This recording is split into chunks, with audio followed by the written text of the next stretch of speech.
Bien, continuamos entonces con nuestro tema de transmisión de datos. Algunos de los problemas que se pueden producir son, básicamente habíamos comentado, de ruido, y hay otras cosas que en el fondo son temas que vienen con la construcción del sistema mismo. Uno de esos posibles problemas es lo que se conoce como Near and Crosstalk. Next. De N.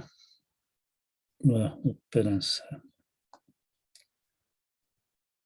Siempre se me olvida aprender esta cosa.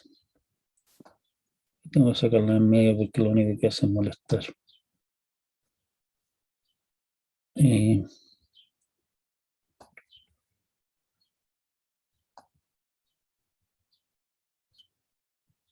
sacar esta cosa en medio para que no moleste. Ahí está. Near and NE cross X talk T. Básicamente la idea es que el acoplamiento de señal de un par de conductores a otro. O sea, básicamente que la señal pasa de un par de conductores a un par de conductores vecinos. Los conductores, los que estamos hablando, pueden ser básicamente los enchufes metálicos, digamos, en el conector, o los pares de alambre en un cable. Lo de near end se refiere al acoplamiento que ocurre cuando la señal que se está transmitiendo en un extremo se pasa, digamos, en parte a la señal que viene llegando del otro extremo. Obviamente, mientras mayor sea esto, peor el asunto, o sea, más se echa a perder la señal. O sea, este es un tema que hay que controlar de alguna forma, lo más que se pueda. Y como les comentaba, una de las medidas que se toman para esto es precisamente lo de par tensado, o sea, se trenzan los pares de cable de tal manera de minimizar los tramos, digamos, en que pasan están paralelos, que ese es el caso en que mayor, ¿cómo se llama? Mayor inducción electromagnética ocurre. O sea, básicamente estamos transmitiendo acá, este es el par que recibe y next es básicamente la potencia que se traspasa para el otro lado.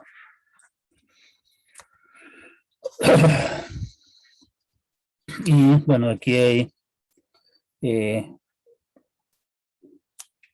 cómo funciona esto en el caso de cable categoría 6A. Cable coaxial, habíamos dicho que el cable coaxial tiene la ventaja de que se puede usar sobre mayores distancias, esa es una gran ventaja. Y la otra ventaja que tiene el cable coaxial es que, a diferencia de lo que ocurre con el par tensado básicamente conecta una estación con otra y se acabó. Con un cable coaxial ustedes pueden colgar básicamente varias estaciones al cable. ¿Sí? Y como habíamos comentado hoy día, esto se usa más que nada para distribución de televisión, también alguna distribución de telefonía a larga distancia, y cable coaxial básicamente fue el primer medio que se usaba para redes de área local. Hoy día ha caído prácticamente en desuso, salvo en situaciones muy especiales. Y bueno, habíamos la atenuación en distintos medios, habíamos visto algo de esto ya, como ustedes ven, por ejemplo, par tensado, digamos, dependiendo del tipo de par tensado, la atenuación varía y obviamente, como habíamos dicho ya antes, varía con la frecuencia. Un par tensado particular, el par tensado que se usa básicamente del tipo que se usa básicamente para la televisión, es el que está aquí indicado. tiene estas características acá, dependiendo de la frecuencia. Como ustedes ven, en realidad, esto llega aquí a esta frecuencia 10 a la 7, esto llega a frecuencia 10 a la 8. O sea, esto tiene un rango de frecuencia bastante más grande y por lo tanto puede transmitir mayor cantidad de datos. Esto es fibra óptica, un tipo de fibra, obviamente las características dependen del material exacto que se use para la fibra. Como ustedes ven, hay ciertas áreas, como por ejemplo acá o acá, en las cuales la fibra es básicamente transparente, o sea, la atenuación por kilómetro es 0,5 decibeles, o sea, muy baja, ¿sí? De ese orden. Y aquí tenemos, digamos, una mezcla de todas estas cosas, de pertensado, coaxial y fibra óptica. Como ustedes ven, los rangos de frecuencia en los cuales la atenuación es baja varían violentamente, digamos.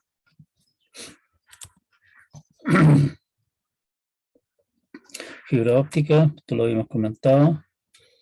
Los beneficios de la fibra óptica es que tiene una capacidad inmensa, o sea, se pueden manejar tasas de datos de cientos de gigabits por segundo y sobre distancias de decenas de kilómetros. Y nótese que aquí estamos hablando de un texto que se escribió hace como unos 10 años atrás, ¿sí? La tecnología ha ido avanzando y mejorando. Tiene menor tamaño y es más liviano. Menor tamaño, más liviano, significa obviamente que se ocupa menos espacio, lo que siempre es deseable. Menor peso significa que si se tiende fibra óptica, por ejemplo, por encima de postes, no se necesitan postes tan caros, tan resistentes, digamos, para mantener el cuento andando, ¿sí? También eso es una ventaja, ¿sí? Eso ayuda a disminuir el costo de la instalación. Gran parte del costo de la instalación está precisamente en todo lo que la rodea, o sea, los postes sobre los cuales se montan los cables, digamos, la fibra, etc. Y si es que estamos recurriendo a instalaciones subterráneas, menor tamaño significa obviamente que no se necesitan instalaciones tan grandes para hacer el cuento. Ya habíamos comentado que la atenuación de la fibra óptica es muchísimo menor que el cable y por lo tanto se pueden alcanzar distancias mucho más grandes sin tener que instalar equipos intermedios que reconstruyen la señal. Y esos equipos intermedios obviamente significan costos adicionales, tanto el equipo mismo como el lugar donde se alojan esos equipos para protegerlos de los elementos y también las necesidades de mantención. O sea, si tenemos menos equipos que preocuparnos de que estén funcionando bien, estamos ahorrando en mantención. Un punto importantísimo de la fibra óptica es que está electromagnéticamente aislada. Una de las primeras instalaciones de fibra óptica de local, digamos, en una red de área local, que recuerdo que hubo aquí en Chile, era precisamente en una fábrica. No recuerdo en este momento de qué se trataba, digamos, pero era una fábrica bastante grande, digamos, donde como en toda fábrica habían montones eh, ah, de bombas eléctricas, perdón, de motores eléctricos de todo tipo y toda clase de otros equipos, digamos, que eran alimentados por electricidad y lo que se necesitaba era montar una red que soportara todo el sistema de control de esa cosa. El problema es que los motores eléctricos, como funcionan mediante precisamente electroimanes, digamos, y qué sé yo, producen mucha interferencia eléctrica, electromagnética. y por lo tanto en esa instalación, el hacer una instalación basada en cable que es susceptible de interferencia electromagnética de parte de pasar por el lado del motor eléctrico, por ejemplo, qué sé yo, no era viable. Y eso lo resolvieron entonces, o sea, una solución era usar cables blindeados carísimos, o en este caso decidieron irse por fibra óptica. Respecto a eso mismo, recuerdo que hace algunos años atrás, en la escuela de ustedes, había uno de los colegas, uno de los profesores allí, resulta que en invierno no podía conectarse a la red. El computador simplemente no se conectaba a la red, funcionaba muy mal, cosa que no le ocurría en verano. Estuvo lidiando con ese problema durante algún tiempo y nunca lograron encontrar una solución razonable al problema. Hasta que en algún momento le sugirieron que revisaran si es que habían posiblemente los cables de red, estaba usando red cableada, todavía no se había popularizado Wi-Fi, pasaba tal vez cerca de algún tubo fluorescente. Y sí, pues, en la instalación cuando hicieron la instalación de red de datos, la red de datos pasaba justo por arriba de un tubo fluorescente en el techo de la oficina. Y eso explicaba entonces el misterioso problema que tenía que ver con la época del año. En invierno, en la mañana, no había luz y por lo tanto prendía la luz del tubo fluorescente de la oficina. Como el cable de red pasaba por encima del tubo fluorescente, el tubo fluorescente eh, generaba interferencia electromagnética en el cable. Adiós red. En verano, a la misma hora, había luz de sol y por lo tanto no necesitaba la luz fluorescente y la red funcionaba porque el tubo estaba apagado. Sí. Así que tenemos esa clase de ventajas, o sea, son inmunes en el fondo a interferencia electromagnética. Un ruido de impulso que se debe fundamentalmente a cosas tales como el chispazo, digamos, de un rayo, qué sé yo, simplemente no lo afecta. Crosstalk también es imposible, básicamente, porque, bueno, no se puede, digamos, básicamente, no hay esa opción. Otra de las ventajas que tiene es que tiene un nivel altísimo de protección en contra de que se puedan pinchar las conexiones. Como les habíamos comentado, si tenemos corrientes que marchan por un cable, eso produce un campo electromagnético. Y ese campo electromagnético se puede, con algo de trabajo, interceptar, digamos, leer desde afuera. O sea, no hay equipos especiales que básicamente uno puede conectar al cable, no cortando el cable, sino que básicamente rodeando el cable, que son capaces de leer, digamos, el tráfico que pasa a través del cable. También es relativamente sencillo en el caso de conductores de cobre, por ejemplo, conectarse al cable mismo, a los conectores, sin cortarlos. ¿Sí? O sea, la típica tontera que uno ve del tipo que se mete al subterráneo y se conecta, digamos, a los cables de los teléfonos de la víctima y escucha sus conversaciones telefónicas. Eso se puede hacer sin tener que interrumpir, digámoslo así, sin tener que cortar el cable.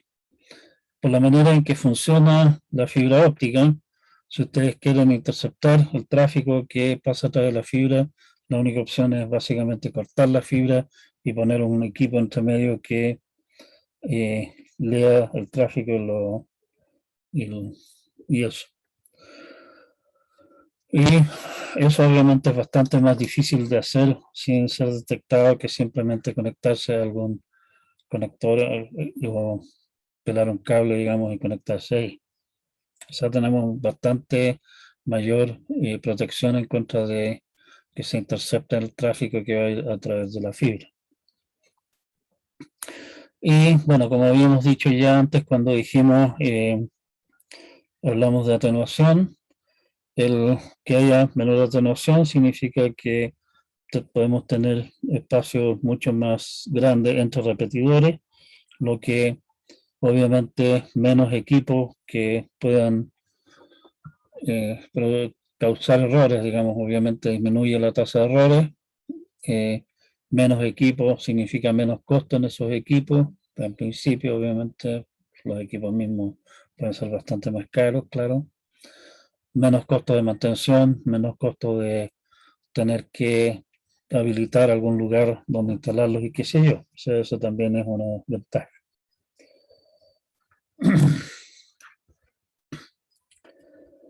¿Dónde se aplica la fibra óptica hoy día? Eh, eh, partieron básicamente como por sus grandes capacidades y el hecho de que son capaces de cubrir grandes distancias para enlaces de larga distancia, digamos, de enlaces, qué sé yo, a lo largo de países, enlaces submarinos, como les había comentado antes, fibra óptica submarina. Eh, también enlaces, digamos, de espina dorsal a nivel metropolitano, o sea, qué sé yo, el enlace que pueda tener algún proveedor de servicios de Internet para llegar, digamos, a algún barrio en la ciudad o cosas así. Eh, para llegar a lugares remotos.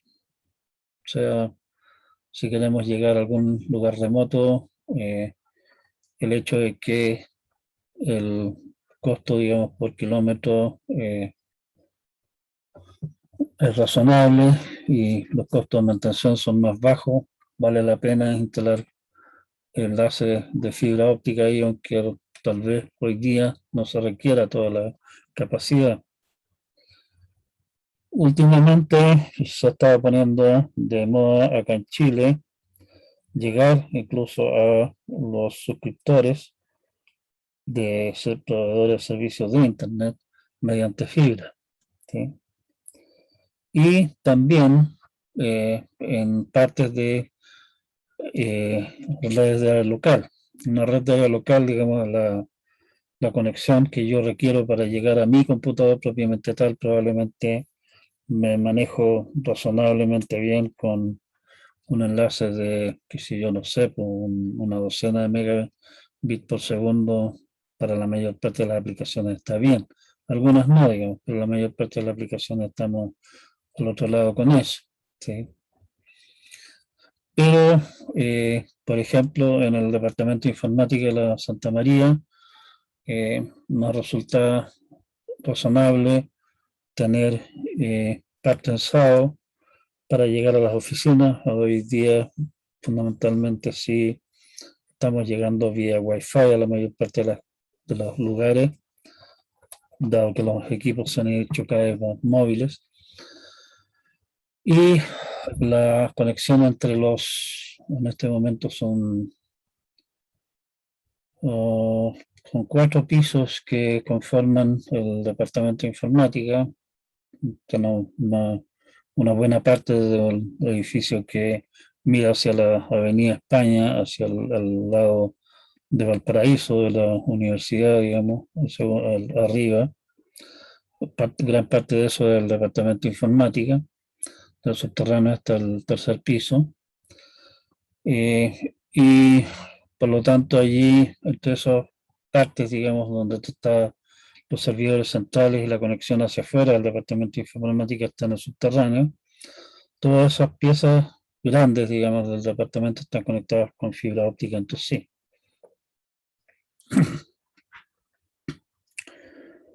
Y la conexión vía fibra óptica básicamente llega a la señal digital eléctrica. Hay alguna clase de interfaz electrónica que básicamente transforma eso en que mueve, digámoslo así, una fuente de luz que puede ser LED, el mismo tipo de fuentes de luz que hoy día se usa como ampolletas en el fondo. La gracia que tienen los LED es que usan para uso, digamos, doméstico. La gracia de los LED es que usan poca energía. Para, para el uso en fibra óptica, la gracia que tienen los LED es que reaccionan en forma sumamente veloz, o sea, uno puede prender y apagarlo muy rápidamente y son de tamaño pequeño. Si ustedes desmantelan una de estas ampolletas LED, se van a dar cuenta de que la parte de la ampolleta LED que realmente genera la luz, digamos, es bastante pequeñita. Puede ser LED o puede ser también un láser. Y en este caso sí son LEDs, como decíamos antes, que producen en general luz en el rango de infrarrojo cercano o infrarrojo, derechamente. ¿Sí?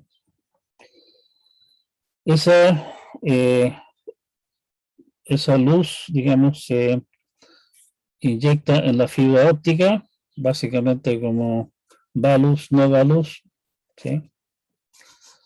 O sea, hay pulsos de luz que viajan a través de la fibra y que caen en un detector, un sensor de luz, que al otro lado, que a su vez llega entonces a una interfaz electrónica que lo vuelve a generar una señal eléctrica. ¿Sí? Hay varios tipos de fibra. La fibra más común es la fibra de step index, o sea, del índice de refracción de la fibra varía en forma abrupta entre la parte central, el núcleo de la fibra y el recubrimiento. Lo que produce eso es el efecto que les comentaba de reflexión total. Si la luz cae sobre la superficie entre estas dos en un ángulo menor con respecto a la horizontal, en el fondo acá, que en un cierto ángulo crítico se produce lo que se llama reflexión total, o sea, no hay pérdidas. Si el ángulo es mayor que eso, hay parte de la luz que sale, digamos, que se pierde hacia afuera y solamente una parte se refleja hacia adentro.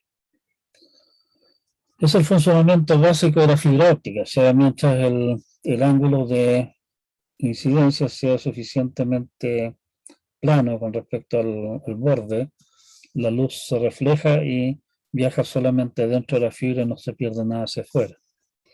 El problema sí es que dependiendo del ángulo, obviamente, el camino que sigue la luz va a tener un camino que tiene largos diferentes. ¿Sí? O sea, la luz que cae en forma, llamémoslo así, perfectamente alineada con la fibra, sigue el camino directo, y luz que entra en un ligero ángulo con respecto al eje de la fibra se va a ir rebotando de los lados y por lo tanto a seguir un camino más largo. El resultado entonces es que si se envía un pulso de entrada que tiene esta forma, por el hecho de que algunas partes de ese pulso se retrasan con respecto a las otras, el pulso de salida va a tener una forma más, se pone más guatón, ¿sí? Y eso obviamente no es deseable, porque si se pone más guatón significa que no vamos a estar en condiciones de detectar cambios en la entrada que ocurren con tiempos muy cortos.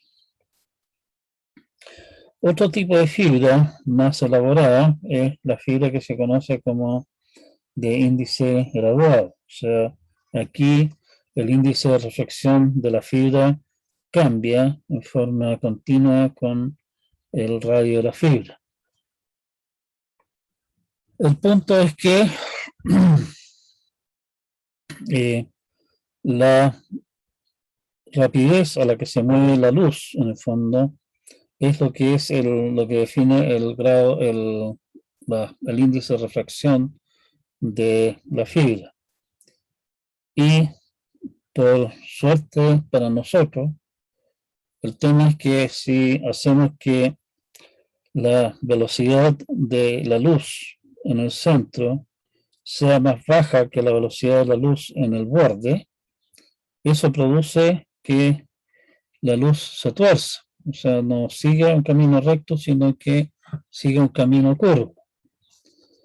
Y si el cuento se cocina lo suficientemente bien, resulta que el tiempo que se demora la luz viajando por la parte lenta de la fibra, o sea, por el centro, es prácticamente el mismo tiempo que se demora la fibra viajando en esta curva de estar dando idas y vueltas por la fibra, o sea, luz que caiga en un ángulo que no es precisamente justo en la, ¿cómo se llama?, en la dirección del centro de la fibra, va a viajar en promedio más, porque se está dando estas vueltas extra, pero eh, una buena parte del tiempo la va a estar pasando por, una buena parte del trayecto, lo va a estar pasando en áreas de la fibra donde la velocidad de la luz es más grande. Y el resultado entonces es que la, la luz que viaja por el centro de la fibra, la luz que viaja por el borde siguiendo la sinusoide esta, se demora casi lo mismo y por lo tanto si inyectamos un pulso de entrada, ¿cómo se llama? Como este, lo que va a salir va a ser un pulso de salida que está menos disperso que lo que se produce con la fibra multimodo, con step index, con índice de un corte brusco, digamos, ¿sí? Obviamente, hacer esto significa tener un tipo de vidrio aquí adentro y otro tipo de vidrio aquí afuera, lo cual es bastante más sencillo de fabricar que esto, que necesitamos no solamente que la composición del vidrio varíe con el radio, sino que además varíe en forma continua y controlada con el radio. Eso es bastante más complicado de fabricar, pero tiene la ventaja de que las pérdidas, digamos, o sea, la dispersión de la señal es menor. Y lo sumo del cuento es lo que se conoce como fibra mononodo, en el cual básicamente solamente viaja luz a lo largo del eje de la fibra. Estas son fibras bastante más delgadas por un lado y por el otro lado, en estos casos de aquí, se pueden usar LED para inyectar la luz a la fibra. En el caso de acá, esto se logra en parte porque se usan láser para inyectar, para generar la luz que viaja a través de la fibra. Esta fibra es más chica, digámoslo así, lo que es ventajoso siempre, pero los equipos que hay que poner en los extremos, todo el equipo con sistemas láser y qué sé yo, uno, son bastante más caros y segundo, son bastante más delicados de manejar. hay que tomar una serie de precauciones al usar láser porque existe un fuerte riesgo, digamos, para la gente que manipula esta clase de equipo.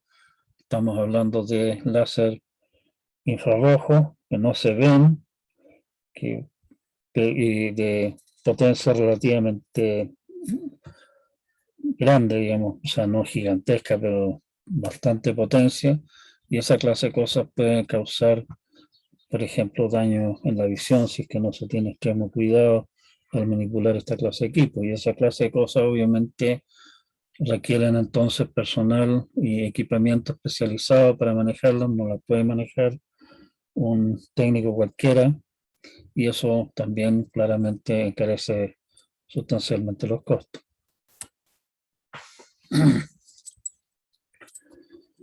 Bien, acá tenemos rango de frecuencias y aquí tipos de fibras que se usan, los tipos de frecuencias que se usan, etcétera. No mostrar mayormente en esa clase de detalle, que ya lo habíamos visto.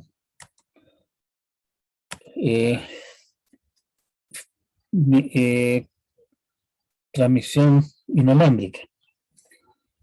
Básicamente, transmisión inalámbrica es transmitir ondas de radio a través del espacio, a través del aire, para los efectos prácticos, digamos, el aire viene a ser, para los efectos prácticos, digamos, desde el punto de vista electrónico, el aire viene a ser equivalente al espacio vacío, no tiene mucha densidad que digamos.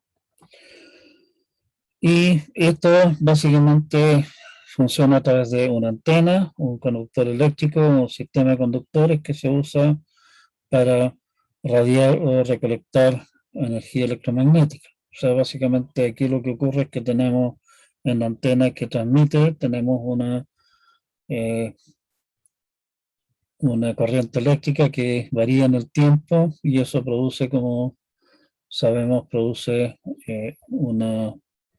un campo magnético. Si la corriente varía en el tiempo, se están produciendo ondas electromagnéticas que viajan a la velocidad de la luz. Al otro lado tenemos básicamente lo mismo, tenemos un conductor en el cual esas ondas electromagnéticas cuando llegan a ese conductor producen por inducción una corriente eléctrica, esa corriente eléctrica se amplifica básicamente y tenemos entonces la señal recibida. ¿Sí?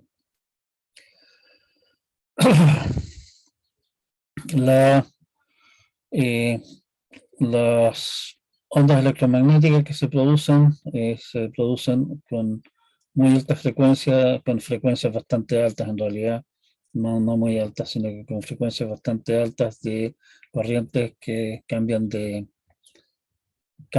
con alta frecuencia y producen entonces ondas de radio. ¿Sí?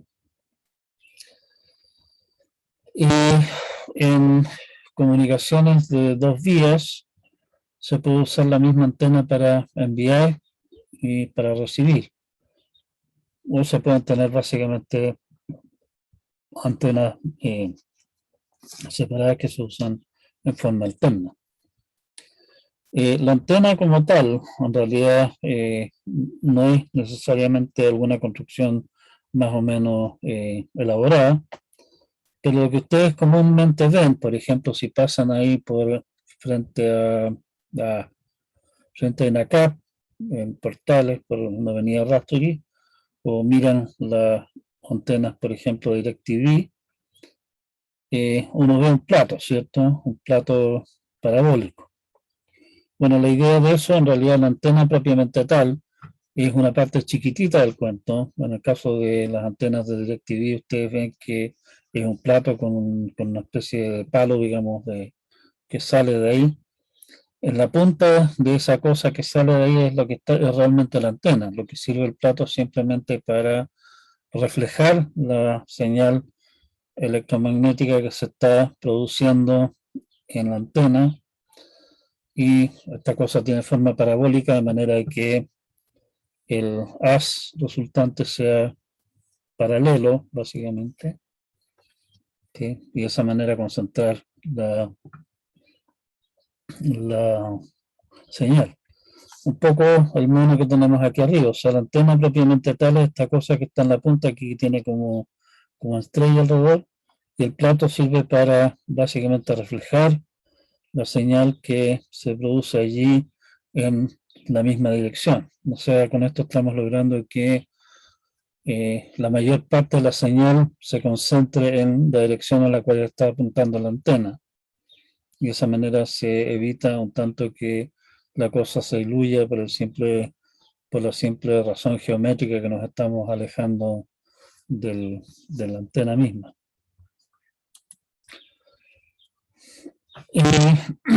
La potencia en principio se radia en todas las direcciones. Eso es lo que la gente que se dedica a esta clase de cosas llama una antena isotrópica ideal. Es una antena que se puede modelar como un punto desde el cual se genera energía que viaja en todas las direcciones con la misma potencia.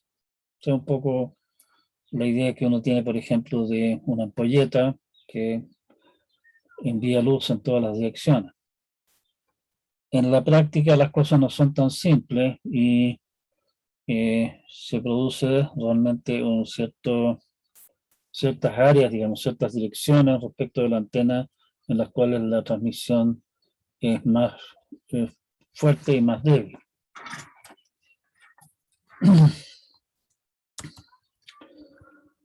Pero eso no es tan importante. La gracia de la parábola es que si tenemos una fuente de energía electromagnética ubicado en el foco de la parábola, eso en la parábola se refleja de manera que las reflexiones todas viajan en forma paralela. Y de esa manera, en el fondo, hay menos pérdida por el hecho de que ¿cómo se llama? El haz se hace más ancho, ¿sí?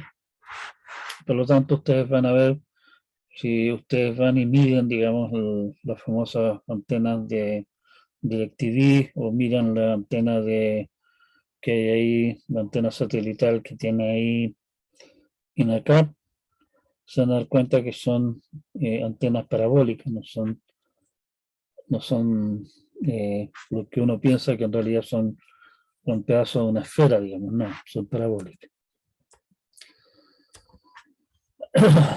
Microondas terrestres, o sea, microondas a nivel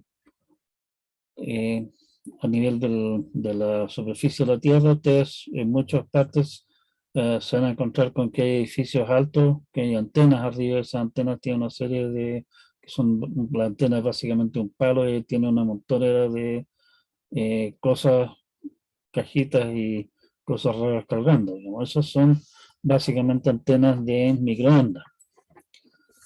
Microondas terrestres se usan para enlaces de relativa larga distancia. La gran ventaja que tiene la microondas, obviamente, es que no necesito pedir permiso para pasar por encima de una cierta área. Estoy simplemente usando el espacio aéreo por encima, ¿sí? No necesito estar instalando cableado ni nada, o sea, puedo llegar de aquí, instalar una antena acá, instalar una antena en la punta del cerro, súper lejos, y estamos, digamos, no tengo que hacer nada de instalación intermedia, o sea, tiene costo relativamente bajo para distancias bastante grandes. Se usa entonces para esa clase de cosas como alternativa de cable coaxial o fibra óptica. Por ejemplo, la Universidad del Paraíso tiene su casa central abajo tiene la casa central abajo en el plan del Paraíso y tiene montones de instalaciones arriba del cerro, en Playa Ancha fundamentalmente. Allá tienen gran parte sus escuelas y cosas. Y para ellos, en algún momento, no sé si lo habrán cambiado, pero era el ejemplo clásico de un enlace de microondas. Tenían un enlace de microondas entre la casa central en el plan de Valparaíso y sus instalaciones arriba en Playa Ancha. Era la alternativa más barata en ese momento. ¿Sí? La ventaja es se puede cubrir distancias bastante grandes sin tener que pagar espacio, derechos de vía, o sea, sin tener que pagar por, oiga, deme permiso por pasar por acá con mi cable y sin tener que estar instalando infraestructura de cableado como postes o tal vez cables subterráneos. ¿Sí? El problema sí es que requiere lo que se llama line of sight, o sea, línea de vista. Yo tengo que estar en condiciones de ver el destino desde el origen. Tiene que estar, no pueden haber obstrucciones como, qué sé yo, cerros o edificios o árboles entre medio. Por eso precisamente es que ustedes se van a encontrar con que las antenas de microondas en general están arriba de edificios altos. ¿Sí? Se usa, por ejemplo, para voz, televisión, datos. Se usan runways de frecuencia de 1 a 40 GHz, donde obviamente mientras mayor sea la frecuencia, mayor ancho de banda tenemos disponibles para nuestro asunto y por lo tanto podemos manejar tasas de datos mayores. La mayor causa de pérdida de señal, digamos, son la atenuación causada por la distancia, obviamente, a pesar de que podamos tener antenas parabólicas, igual la señal se diluye porque se ensancha, digámoslo así, con la distancia. Y tenemos obviamente también temas tales como si es que cae lluvia, la lluvia como tal absorbe parte de la energía y eso hace que se pierda parte de la señal.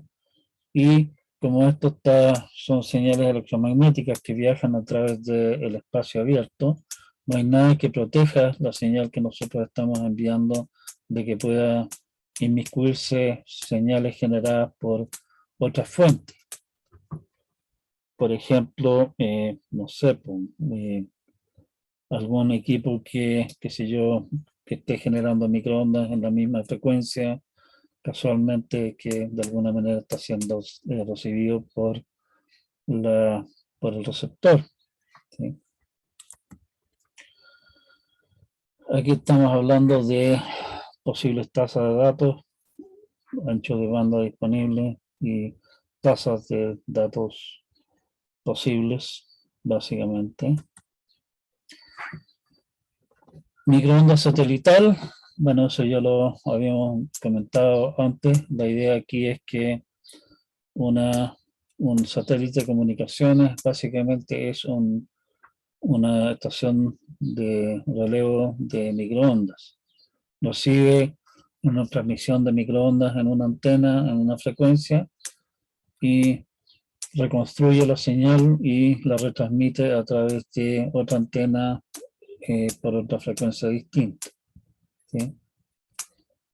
La gracia de esta cosa, digamos, lo que hace que esto sea viable es que podemos ubicar satélites en lo que se llama una órbita geosincrónica, una órbita que está ubicada justo por encima del ecuador, a una distancia tal que dar una órbita a la Tierra se demora exactamente un día, de manera de que desde el punto de vista de un observador en la Tierra, el satélite parece estar inmóvil en el espacio, o sea, inmóvil por encima del observador.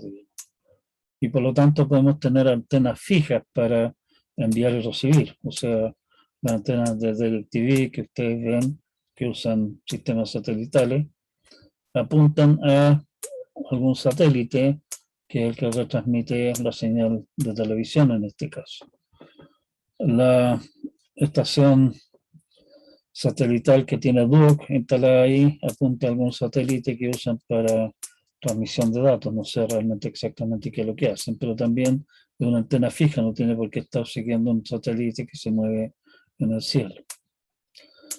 Y ese satélite entonces se usa para enlazar entre sí una o más estaciones en tierra. En el caso de DirecTV, por ejemplo, hay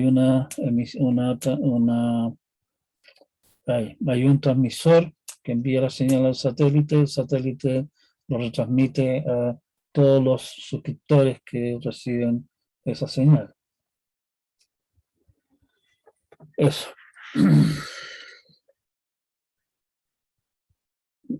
Tenemos entonces una cosa, un enlace punto a punto, es una cosa como la que está planteada en el mono de arriba. Una situación más común es que tengamos, que este es el caso de DirecTV, digamos, tenemos uno que transmite y llega a múltiples receptores. Las aplicaciones más importantes de los satélites solían ser, digamos, han ido perdiendo bastante de su, o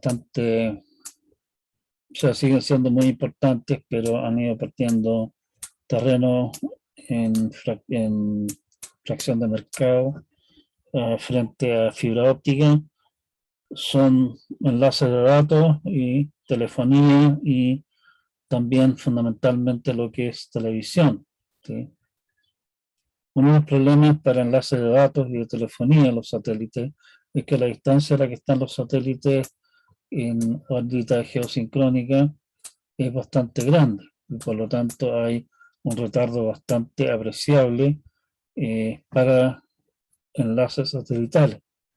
Peor aún es que tenemos que usar varios, o sea, por ejemplo, no sé, si es que ustedes querían hacer, por ejemplo, una llamada telefónica a Europa, es posible que esa llamada telefónica fuera un satélite, se transmitirá desde Chile mediante algún satélite de Estados Unidos y desde Estados Unidos mediante otro satélite de Europa en las épocas pretéritas. Y por lo tanto, obviamente, los retardos se suman. Y eso es bastante molesto en conexiones de voz, el que uno habla y recién un rato bastante notorio después puede escuchar la respuesta de la otra parte. Y eso se traducía en el caso de transmisión de datos, obviamente también en retardos. Aquellos de ustedes que se dedican a los juegos, a los videojuegos en línea, seguramente echan sus dosis de garabatos por los retardos, ¿sí? Bueno, esa clase de cosas en este caso habrían sido absolutamente fatales para esa clase de aplicación. Eso. Aquí estamos hablando de algunas posibilidades de una red virtual satelital, digamos, donde tengamos, esto estamos hablando de alguna empresa, llámese IBM, con oficinas por todo el mundo, que podía entonces estar utilizando enlaces satelitales entre sus distintas oficinas. ¿Sí? Hoy día esto en general ha ido cayendo en desuso porque la posibilidad es simplemente usar fibra óptica que básicamente viaja a lo largo de la Tierra y por lo tanto los retardos son muchísimo más bajos.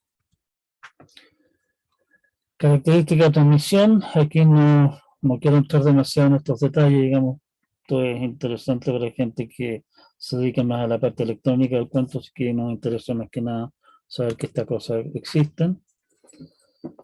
Radio, lo que nosotros conocemos como la radio, digamos, broadcast radio. Broadcast se refiere a transmisión a lo ancho, o sea, no va enfocado hacia un receptor en particular, lo que conocemos como, qué sé yo, una estación de radio como, no sé, radio concierto, lo que sea, ¿sí? En ese sentido, la gracia de la transmisión de radio, qué sé yo, la radio PUC-V, la radio CB, creo que se llama, es que se transmite en todas las direcciones, no en forma enfocada hacia un destino preciso, ¿sí? O sea, llega en principio a todo el mundo.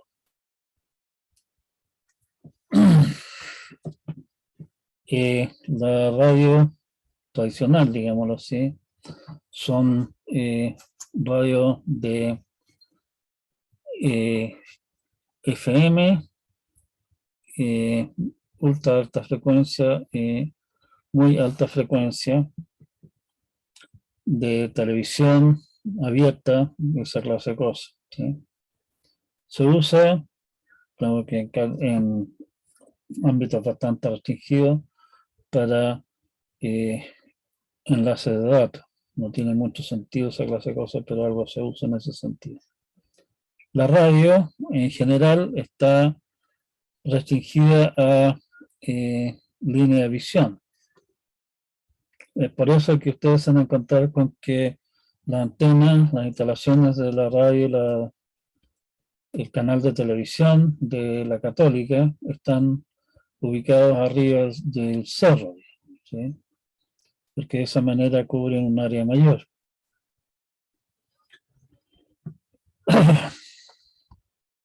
Sufre por lo que se conoce como interferencia multicamino, o sea, reflexiones de la tierra misma, de agua y también de edificios. Por ejemplo, aquí donde yo vivo, en Chorrillos, estamos en un valle encerrado entre los cerros de Viña, por un lado, por ambos lados en el fondo, ¿sí?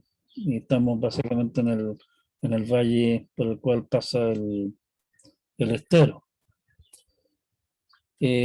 Obviamente todo esto está lleno de edificios, además de estar rodeado de cerros. Y por lo tanto, esta es una de las primeras áreas en Viña donde se instaló la televisión por cable, porque la televisión abierta, llamémoslo así, sufría una cantidad o sea, uno se atenuaba mucho por el hecho de estar relativamente lejos de las antenas que existen acá en la zona, por tanto hay arriba en el cerro bueno, entre Valparaíso y Viña, digamos, pero estamos relativamente lejos de eso, estamos aislados de eso porque hay cerros entre medio, y además se producía el problema de que las ondas del caso nos llegaban montones de rebotes. Nos llegaba la señal directa, bastante débil, pero también nos llegaban rebotes bastante fuertes desde distintos cerros aquí alrededor. El resultado es que como al llegar distintos rebotes que habían seguido caminos distintos, no estaba llegando la misma señal, pero corrida en el tiempo, se producía lo que llamaban fantasmas. O sea, ustedes veían la señal, veían la imagen, digamos, pero aparecía la misma imagen como 3 o 4 veces más corrida un poco en la pantalla, se veía como el for. Y por esa razón, digamos, por el hecho de que la televisión por cable no sufre esa clase de efectos, porque simplemente la señal ahí viaja a lo largo del cable. Esta fue una de las primeras áreas en Viña donde la recepción televisiva era horriblemente mala, que se instaló lo que fueron las primeras instalaciones de la empresa que en aquella época se llamaba Quinta Visión, ¿sí? Infrarrojo. Infrarrojo, ahí estamos hablando nuevamente ahora de luz invisible, bueno, frecuencias bastante altas, como por ejemplo las aplicaciones típicas de estos son los controles remotos de la tele, ¿sí? Básicamente tiene el control remoto de la tele, ustedes lo miran, digamos, en la punta que uno apunta hacia la tele, tiene una parte que es transparente de color rojo oscuro, que es básicamente transparente a la luz infrarroja, pero casi opaco a la luz visible. Y en la tele misma hay un pequeño cuadradito típicamente, que es donde la tele recibe la señal, en este caso la señal correspondiente de la, ¿cómo se llama? La luz infrarroja correspondiente, ¿sí?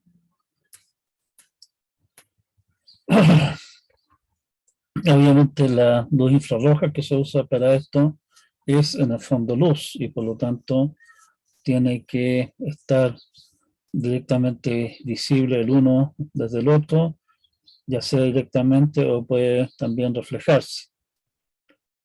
La luz infrarroja se comporta en forma más o menos parecida a la luz visible y se refleja más o menos de la misma manera, pero sí, la luz infrarroja es mucho más, el vidrio, por ejemplo, es prácticamente opaco a la luz infrarroja. El hecho de que la luz infrarroja, siendo luz, básicamente no sale de esta pieza, ni siquiera a través de la ventana, porque la ventana también es prácticamente opaca a la luz infrarroja, significa que esta clase de aplicaciones funcionan solamente dentro de un ámbito eh, bastante limitado, o sea, dentro de esta pieza, no atraviesan las murallas. Y por lo tanto, como no existe ninguna posibilidad de que esto tenga alguna clase de, cause alguna clase de problema, digamos, que yo esté cambiando la tele y eso haga que se le cambie la tele al vecino, cosas por el estilo, no hay ninguna clase de requerimiento de tener que solicitar permiso para usar esta clase de cosas. Lo que yo haga con un control remoto infrarrojo no va a salir de esta pieza, digamos, por lo tanto no es asunto mío y no tiene que meterse nadie. Y por lo mismo también, como nadie tiene que estarse metiendo, no es necesario pedir permiso ni hay que ponerse de acuerdo para ver quién usa qué cosa. Me parece que alguien levantó la mano, a ver. Sí, fui yo. Sí, dígame. Quería preguntar un poquito sobre eso, que al menos a la actualidad, o que yo recuerdo, hay controles que deben como aparearse al menos a la tele, al modelo de la tele, o bien a un D-Box. Sí. ¿Cómo llegaría a funcionar eso? Oh, Siendo que solamente como un infrarrojo, o a la actualidad no es como tan infrarrojo. eh, el punto ahí básicamente es que cada televisor, digamos, eh, cada equipo, tengo radios también que se controlan mediante control remoto infrarrojo, qué sé yo. Incluso tenía por ahí un puntero, ¿cómo se llama? Ah, un asunto para controlar presentaciones, ¿sí? Que funcionaba mediante infrarrojo. Cada una de esas cosas en el fondo funciona con su propio protocolo, digamos, ¿sí?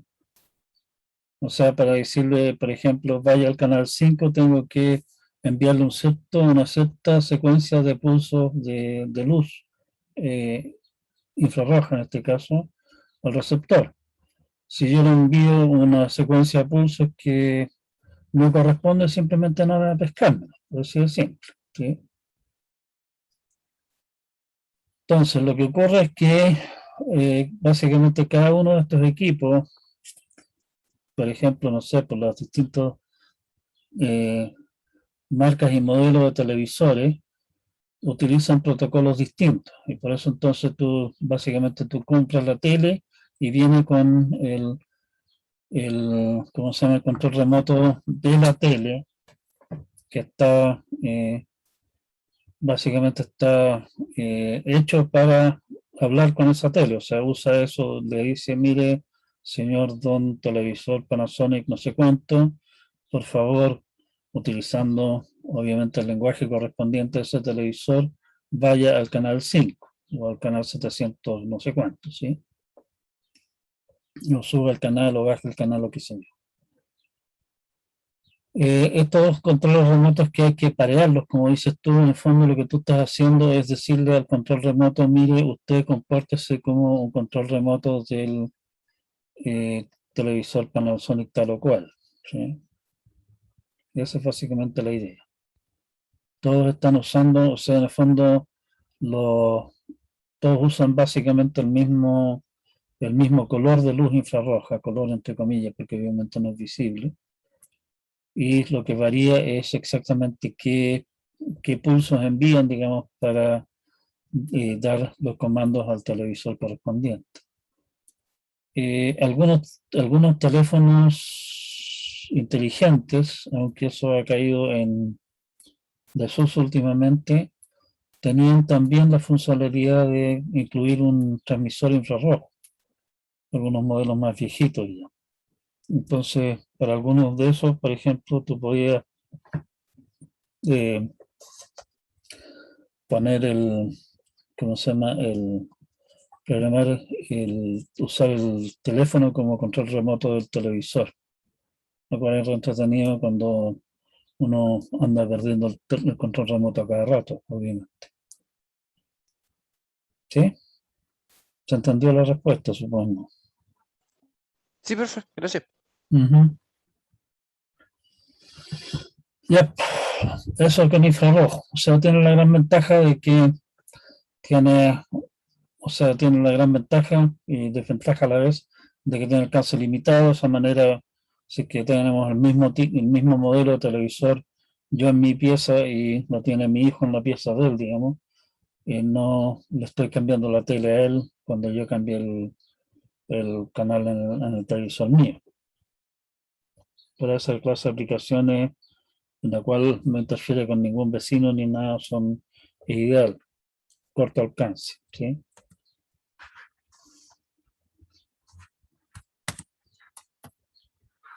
Ya, no sé qué le pasó, ahora esta cuestión se apuntó en forma permanente.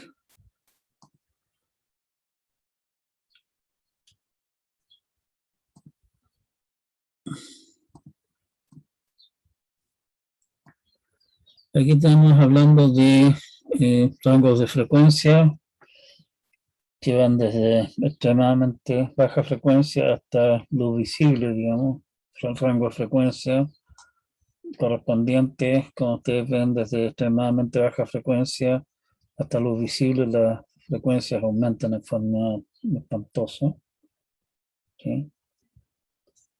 Aquí están cómo se propaga y la atenuación.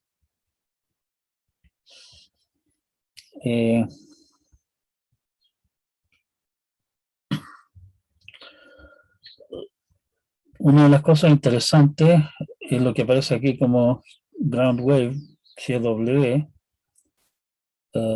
Déjenme ir Spotlight. Spotlight, te dije. Solamente que no molestes. Ground wave básicamente se refiere a que, y esto es un punto interesante de algunas ondas de radio, por eso las hace de extremo interés para algunas aplicaciones, el hecho de que la luz, perdón, por una serie de efectos que no viene mucho al caso entrar en eso aquí, estas son ondas que de alguna manera siguen la curvatura de la Tierra, ¿sí? Y de esa manera yo puedo estar transmitiendo en un punto cualquiera de la Tierra y se puede estar recibiendo en prácticamente cualquier otra parte. Y eso obviamente es entretenido. Nosotros quieren instalar antenas intermedias, digamos, que repitan la señal para llegar al destino. Eso le llaman ground wave. SB, Skywave, básicamente alta frecuencia. Aquí ocurre otro efecto distinto. Resulta que en una capa alta de la atmósfera está lo que se conoce la ionosfera, que es un área en la cual, por el hecho de la radiación del Sol, las moléculas del aire se descomponen en iones. Iones en el fondo son partículas cargadas. Y eso significa que tenemos entonces un área dentro de la atmósfera, la ionosfera precisamente, que resulta que es un buen reflector de ondas de radio de ciertas longitudes de onda, de ciertas frecuencias. Y por lo tanto, entonces lo que ocurre con esa con ese rango de frecuencias, es que yo puedo estar transmitiendo desde una antena de acá, esas ondas de radio se reflejan en la ionosfera y por lo tanto llegan más allá del horizonte. Y a su vez se reflejan nuevamente en la superficie de la Tierra y de esa manera, en el fondo, también son capaces de dar la vuelta a la Tierra, digamos, sin, y pueden ser recibidas al otro lado. Esas frecuencias son frecuencias de microondas que usan, por ejemplo, los radioaficionados. Los radioaficionados, por lo menos yo conocí algunos, tienen como costumbre tratar de contactarse con gente al otro lado del mundo y si logran contactarse con alguien se mandan entonces una postal diciendo contactado por, qué sé yo, la radio no se identifican por letras y números al otro lado que alguien conversó con Australia y muestran todas las personas con las que han conversado, digamos, orgullosamente. ¿Sí? Pero para frecuencias más altas, como las que aparece acá como VHF y superiores, básicamente es line of sight. O sea, aquí definitivamente solamente se puede transmitir datos o en general transmitir información hacia alguien a quien yo puedo estar viendo. Bueno, con esto realmente se me está pasando la hora, digamos, estamos llegando al final de nuestra clase de hoy. Nuevamente espero que hayan pasado unas muy buenas fiestas, que se les haya quitado ya lo enfiestado, supongo. Y no sé si queda algún último comentario. Y de no haber nada más, quedamos hasta acá y nos vemos entonces el día miércoles en la mañana a esta misma hora. Que les vaya muy bien, cuídense mucho y nos vemos. Chao, chao. Chao, profe, cuídese. Chao, profe.